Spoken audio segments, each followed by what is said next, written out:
All right, folks, next year is the midterm elections, and of course, we can't wait too late to get involved. The National Bar Association, of course, the group of black lawyers and judges, they will relaunch their political action committee this week in time for the 2018 midterms. The PAC will raise money for candidates and incumbents who support issues important to African Americans, including health care, criminal justice reform, and voting rights, which are being dismantled as a result of the 2016 presidential election. The NBA will kick off its national fundraising efforts tonight at an event in D.C. Joining us right now is the incoming 75th president of the NBA, Juan Thomas. Juan, first of all, how long has the political action committee been dead or dormant? For about 10 years. Why? Well, the NBA has been going through a transition. We've had... For a decade? Well, we are on our feet, strong and ready to move the NBA PAC forward. See, this is one of the issues that bothers me. I had Bob Johnson on the show after the election. We were talking about African Americans and need to be able to control our own destiny.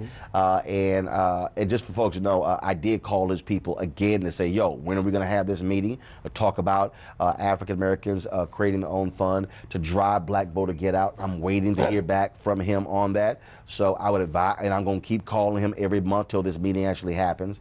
But at the end of the day, this is what I've always said. We have to be able to own our own politics. That's right. And if we're not raising money and we're dependent upon others, then we're not controlling our politics. That's right, and I totally agree with you. And that's why, as you may remember, a gentleman out of Chicago named Emil Jones taught me that you need to prepare for war in times of peace. Now, we're hardly in a time of peace right now, but the National Bar Association is committed to raising the resources necessary to help candidates who support our legislative and policy agenda.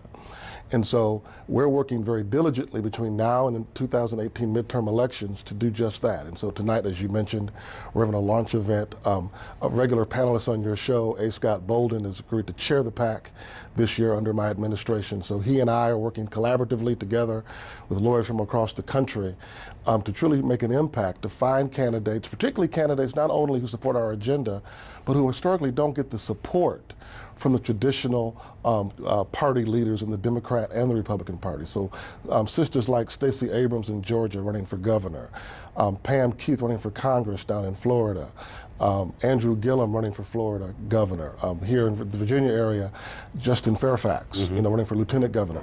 These are the kind of people that we want to support moving forward in 2018 and 2020 as we get to the census. I have a question. You talked about how you're going to be supporting candidates that support your agenda and your policies.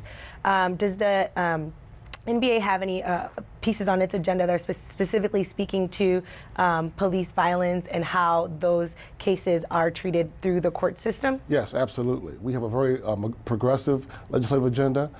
Part of my administration platform and one of my initiatives is doing work on the state level. A lot of these issues are state policy issues. Okay. And so we have a state policy task force who's going to be chaired by former state senator Cheryl Gray Evans of Louisiana, who actually lives in the D.C. area now, who's going to be working with us to empower our local affiliates across the country to do this legislative work on the state and local level. I was just recently in Minneapolis where I met with the president of the Minnesota Black Lawyers Association. We talked about the issues going on there and how they need to have legislation that de-escalation training for police officers and things like that. Brandon? No, I was going to say thank you for that. And, we talked in the green room. I'm finishing my law degree right now this year, so I'll be there tonight as a law student member of NBA. Yep, there you go.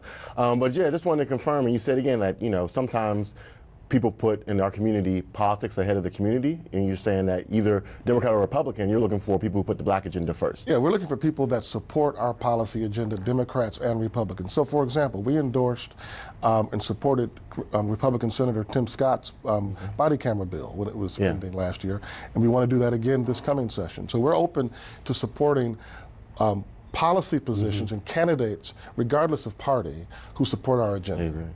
Real quick. So in terms of gearing up for 2018, what's the procedure for you selecting your candidates specifically? What is the procedure for you selecting your candidates? So once we have a launch event tonight, we will share with all candidates our legislative policy agenda. They'll be asked to respond. Do they support or not support that agenda? We'll make determinations based upon that. Obviously, we're looking for those candidates who do support us, but also we want to support our members, and black lawyers in particular, who are running for public office across the country. All right, Juan Thomas, we appreciate it. National Bar Association, what's the website? Thank you. nationalbar.org. Weekdays on TV One. I will never lie to you. Oh my God. Roland Martin. He doesn't want to talk to us. He wants to ignore us. Uncensored. Hell no. That ain't gonna cut it, boo. Unapologetic. No, that is fundamentally false. You are wrong. Unfiltered. He wants an America where we all look alike. He ain't talking about black people. Unrelenting. You better go work out, because you got a fight on your hands. NewsOne Now with Roland Martin. Weekdays at 7 a.m. on TV One.